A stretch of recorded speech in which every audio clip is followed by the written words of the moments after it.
आज हम एक जुमला पढ़ेंगे शाहमुखी रस्मुल ख़त में। शाहमुखी रस्मुल ख़त से मुराद ये है कि वो पंजाबी ज़बान जो उर्दू रस्मुल ख़त में लिखी जाती है उसे शाहमुखी कहते हैं। जैसा कि आप जानते हैं कि पंजाबी ज़बान के दो रस्मुल ख़त हैं, एक गुरमुखी और दूसरा शाहमुखी। तो आइए पढ़ते हैं एक जुमला शाहमुखी में।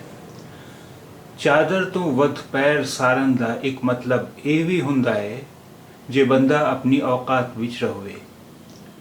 ਚਾਦਰ ਤੋਂ ਵੱਧ ਪੈਰ ਸਾਰਨ ਦਾ ਇੱਕ ਮਤਲਬ ਇਹ ਵੀ ਹੁੰਦਾ ਹੈ ਜੇ ਬੰਦਾ ਆਪਣੀ ਔਕਾਤ ਵਿੱਚ ਰਹੇ। ਚਾਦਰ ਤੋਂ ਵੱਧ ਪੈਰ ਸਾਰਨ ਦਾ ਇੱਕ ਮਤਲਬ ਇਹ ਵੀ ਹੁੰਦਾ ਹੈ ਜੇ ਬੰਦਾ ਆਪਣੀ ਔਕਾਤ ਵਿੱਚ ਰਹੇ।